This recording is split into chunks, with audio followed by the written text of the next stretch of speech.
Olá, terceiro ano, tudo bem? Hoje nós vamos ingressar no estudo do agravo de instrumento. Claramente um recurso em nível de primeira instância, né? Um recurso contra decisões interlocutórias.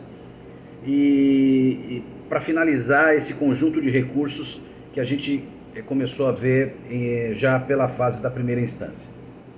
No Código, o agravo de instrumento começa a partir do artigo 1015. 1015 é o artigo inicial do agravo de instrumento.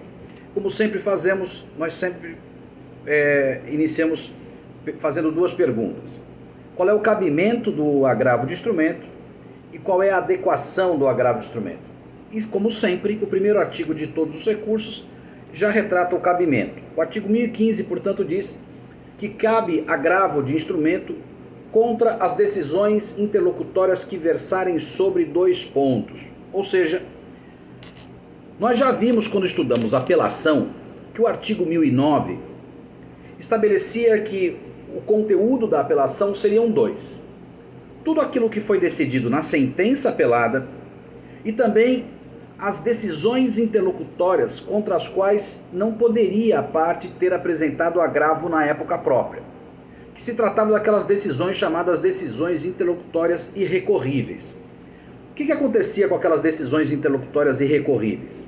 Elas eram guardadas, portanto, a parte que sofria derrotas com aquelas decisões interlocutórias que não se sujeitavam a agravo, a parte guardava essas decisões e no momento das razões de apelação ou das contrarrazões, em preliminar, a parte apresentava, portanto, a sua vontade de rediscutir aquelas questões passadas que, portanto, não se sujeitavam à preclusão, já que eram irrecorríveis.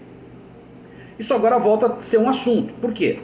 Porque o 1015 claramente estabelece um rol de decisões agraváveis. De modo que o cabimento do agravo de instrumento não é para toda e qualquer decisão interlocutória, mas apenas para as decisões interlocutórias citadas pelo próprio artigo 1015. Portanto, as duas coisas se encaixam. Nós teremos no curso do processo, então, decisões interlocutórias agraváveis, e portanto elas ou se agrava ou precluem, e as decisões interlocutórias não agraváveis, que são aquelas que são rediscutíveis em sede de recurso de apelação. Este rol, portanto, é o que vai nos limitar no campo do agravo de instrumento. Entretanto, o STJ, no ano passado, estabeleceu uma tese no sentido de que esse rol, que sempre foi reconhecido como taxativo, ele na verdade estabelece uma taxatividade mitigada, ou seja, é taxativo, mas caberá ao tribunal ponderar acerca da possibilidade de se aceitar o agravo para decisões interlocutórias que, embora não estejam aqui, sejam decisões interlocutórias que possam vir a causar à parte um grave dano, de difícil ou de nenhuma reparação possível.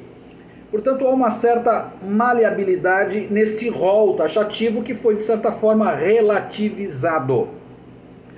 O advogado, portanto, quando fugir a decisão interlocutória desse rol, vai ter que comprovar no Tribunal de Justiça que o seu agravo é cabível, mesmo a decisão não sendo nenhuma dessas, em razão do risco grave que ele corre caso não seja admitido o agravo e caso a decisão interlocutória seja efetivada.